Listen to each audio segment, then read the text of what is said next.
जेर सदारत कोयटा में नेशनल एक्शन प्लान की सूबाई एपेक्स कमेटी का इजलास। Army chief general Syed Asim Munir, नायब वजीर आजम इसहाक डार की शिरकत। बलूचिस्तान में अमनो अमान और सिक्योरिटी सूरत हाल का जायजा। शहबाज शरीफ का कहना था कि शोधा के लहू रायगा नहीं जाएंगे, बलूचिस्तान से दहशत गर्दी का मुकम्मल खात्मा करेंगे। दहशत गर्दों से रियायत का सवाल ही पैदा नहीं होता। दहशत गर्दों और पाकिस्तान दुश्मनों से कोई डायलॉग नहीं होगा। इस बारे में कोई शक नहीं कि आर्मी चीफ की क़यादत में इस मरहले को अबूर करेंगे। दहशत गर्दी ने 2018 के बाद सर उठाया है, उसका सर कुचला जाएगा। बलूचिस्तान की तरक्की की राह में तमाम रुकावटों को दूर किया जाएगा। दहशत गर्दों के नापाक अज़ाइम को खाक में मिलाएंगे। दहशत गर्दों का सफाया करेंगे। जो पाकिस्तान के आइन और झंडे को मानते हैं उनसे मुज़ाकरात की जरूरत है। दुश्मन नहीं चाहता कि सीपैक का मंसूबा चले और बलूचिस्तान में तरक्की हो। गवादर में धरने दिए जा रहे हैं और हमले किए जा रहे हैं, क्या उनको खुशहाली की फिक्र है?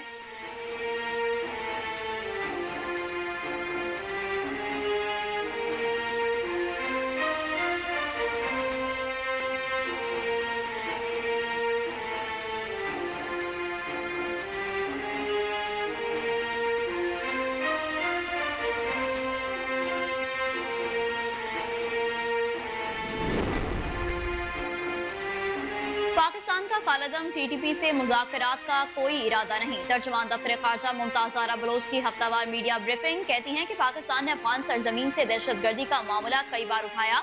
हुकूमत का कालादम तहरीक तालिबान के साथ कोई राब्ता है, ना ही उनसे किसी किस्म के मुज़ाकरात होंगे। अफगानिस्तान में दहशत गर्द गिरोहों, फितना खवारिज की मौजूदगी अक़वाम मुत्तहिदा समेत मुतादिद आलमी इदारों से साबित है। अफगानिस्तान को दहशत गर्दी पर इंटेलिजेंस मालूमात भी फराहम की हैं। पाकिस्तान और अफगानिस्तान के दरमियान दहशत गर्दी पर इंटेलिजेंस शेयरिंग के हवाले से मालूमात जारी नहीं कर सकते। दहशत गर्दी पर शवाहिद के तबादले के मुतादिद राब्ते के चैनल्स मौजूद हैं। अफगानिस्तान हुकूमत पाकिस्तान में खून रेजी में मुलविस गिरोहों और अफराद के खिलाफ कार्रवाई करे। मुमताज ज़ारा बलोच ने कहा कि अफगान अबूरी हुकूमत का तस्लीम करने पर हमारा मौक़िफ़ पहले से वाज़ेह है।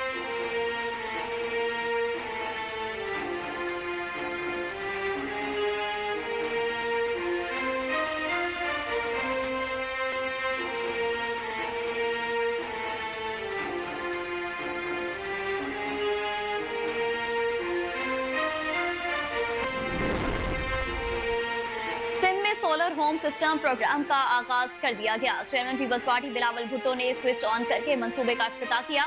प्रोजेक्ट के तहत 2 लाख खानदानों को सोलर सिस्टम फराहम करेंगे। तकरीब से खिताब करते हुए बिलावल भुट्टो का कहना था कि मंशूर के मुताबिक करीब आवाम को सोलर दे रहे हैं। महंगाई बिजली के बिलों से मुतासरा अफराद को रिलीफ देना चाहते हैं। पीपल्स पार्टी अवाम को रिलीफ देने के लिए काम कर रही है। महंगाई के दौर में तनख्वाहदार तबके को भी रिलीफ देंगे। पब्लिक प्राइवेट पार्टनरशिप के जरिए सोलर पार्क बना रहे हैं। विफाक से बहुत महंगी बिजली मिलती है। हमारी ख्वाहिश है कि कम कीमत पर सिंध की आवाम को बिजली फराहम करें। 2 माह के चक्कर में 12 महीने आवाम को तकलीफ हुई। ऐसे मंसूबे नहीं चाहिए। इंशाल्लाह जब पीपल्स पार्टी को विफाक में हुकूमत का मौका मिलेगा तो आवाम के मसाइल का हल निकालेंगे। बिलावल भुट्टो ने कहा कि हम बिजली के हवाले से पायदार हल चाहते हैं। हम ग्रीन एनर्जी के जरिए बिजली के बिलों में रिलीफ पहुंचा सकते हैं। लाड़काना के अवाम 18 घंटे की लोड शेडिंग बर्दाश्त कर रहे हैं। आज कोई लॉन्ग मार्च अदम एतमाद नजर नहीं आ रहा, लेकिन विफाक का फैसला समझ से बाहर है। चीफ मिनिस्टर सिंध राब्ता करेंगे।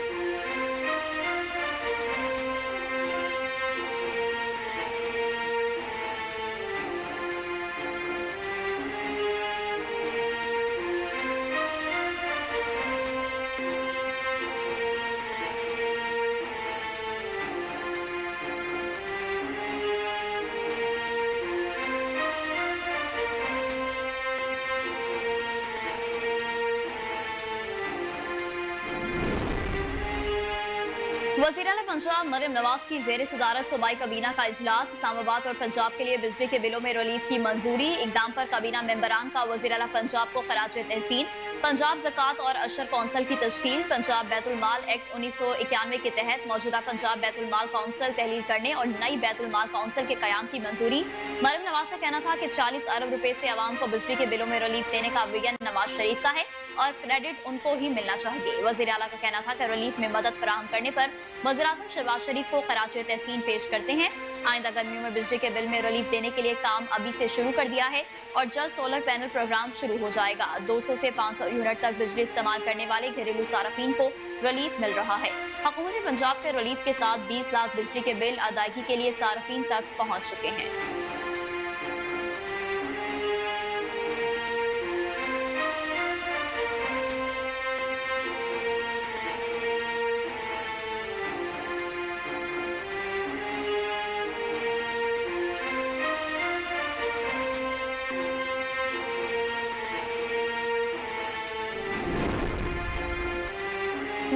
मौसमियात ने सुबह सिंध के साहली पट्टी पर तूफान का अलर्ट जारी कर दिया। रन ऑफ कुछ और मलैका इलाके पर मौजूद टैब डिप्रेशन का शमाल मशरक़ बहीरा अरब में आने के बाद समुद्री तूफान बनने का इम्कान। चीफ मेट्रोलॉजिस्ट सरदार सरफराज के मुताबिक सिस्टम अपनी शिद्दत बरकरार रखते हुए देर रात या कल सुबह शमाल मशरक़ी बहीरा अरब और मरेका सिंध की साहली पट्टी के करीब आ सकता है, जहां साजगार मौसमी हालात मिलने के बायस ये मुख्तसर दौरानिया के लिए समुद्री तूफान बन सकता है, जिसका नाम असना रखा जाएगा। सिस्टम के बायस समुद्र में शदीद तूफ़ानी रहेगी और हवाएं 50 से 60 किलोमीटर फी घंटे की रफ्तार से चल सकती हैं। माहिगिरों को समुद्र में ना जाने की हिदायत की गई। दूसरी जानिब वज़ीर आला सिंध कहते हैं कि हंगामी सूरत हाल से निपटने के लिए तैयारी मुकम्मल होनी चाहिए। वज़ीर आला ने महकमा मौसमियात और PGMA के साइक्लोन अलर्ट पर हिदायत जारी कर दी।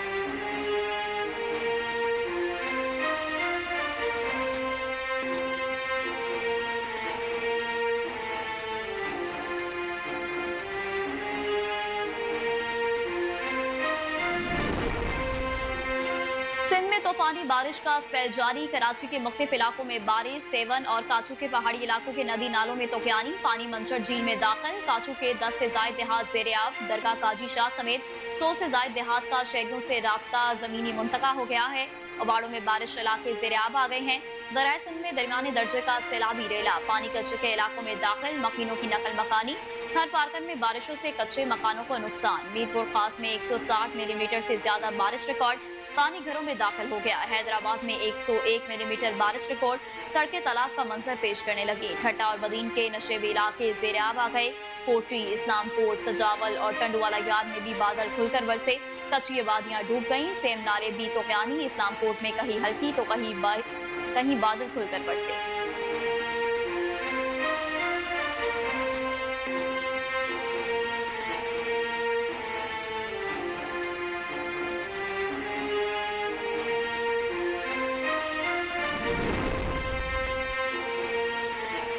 हब डैम मुकम्मल भर जाने में मजीद 2 फीट पानी की गुंजाइश बाकी है। हब डैम की सतह अब 337 से तजावुज कर गई। हालिया मानसून बारिशों से हब डैम में 14 फीट का इजाफा हो गया। महकमा मौसमियात ने 31 अगस्त तक बारिशों की भी पेशगोई की है। मजीद बारिशें हुई तो हब डैम मुकम्मल भर जाएगा।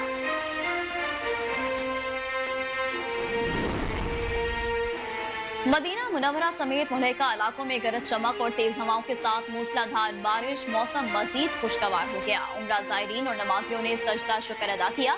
मदीना मुनव्वरा समेत दीगर इलाकों में गरज चमक और तेज हवाओं के साथ काली घटाएं खूब जमकर बरसी। मस्जिद नबवी में भी बाराने रहमत के रूह परवर मनाजिर देखे गए। गुंबद खजरा पर बरसने वाली बारिश से उम्रा ज़ायरीन और नमाजियों ने दिलफरेब और दिलकश मंजर को देखा और अब्र करम बरसाने पर अल्लाह का शुक्र अदा किया।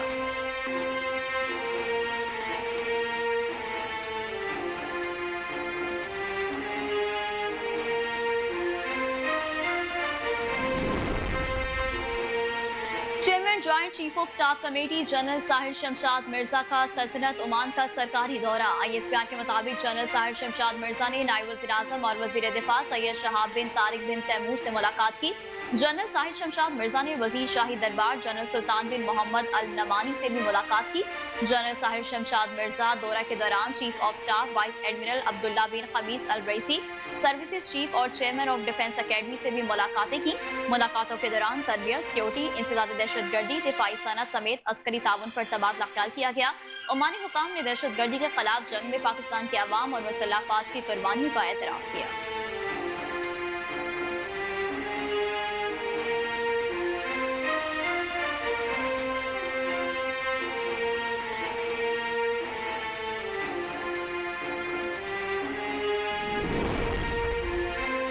बानी PTI के ऑक्सफोर्ड यूनिवर्सिटी के चांसलर के इंतखाब में हिस्सा लेने पर एहतजाज का सिलसिला जारी है। बरतानी अखबार के मुताबिक बानी PTI के इलेक्शन लड़ने के फैसले के खिलाफ ऑक्सफोर्ड यूनिवर्सिटी में इश्तियाल और मुजाहरे हुए। ऑक्सफोर्ड यूनिवर्सिटी को बानी चांसलर का इलेक्शन लड़ने के खिलाफ ईमेल्स और एहतजाजी पटिशन भी मौसूल हुई।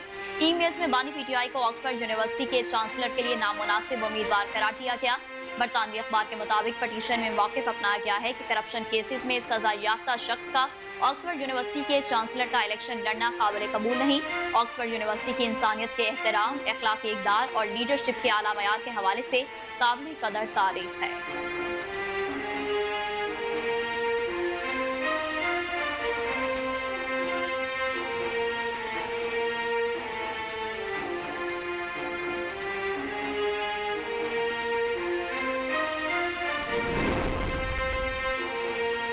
मुमलिकत आसिफ अली जरदारी ने Olympian gold medallist Arshad Nadeem को हिलाल इम्तियाज अदा कर दिया। ऐवानी सदर में अरशद नदीम को हिलाल इम्तियाज देने की खसूसी तकरीब का इनेकाद किया गया।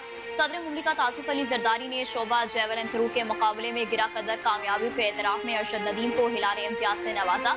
सदर मुमलिकत आसिफ अली जरदारी ने पेरिस ओलंपिक्स में पाकिस्तान को गोल्ड मेडल जितवाने वाले जैवलिन थ्रो अरशद नदीम के लिए 10 करोड़ रुपए के इनाम का ऐलान किया।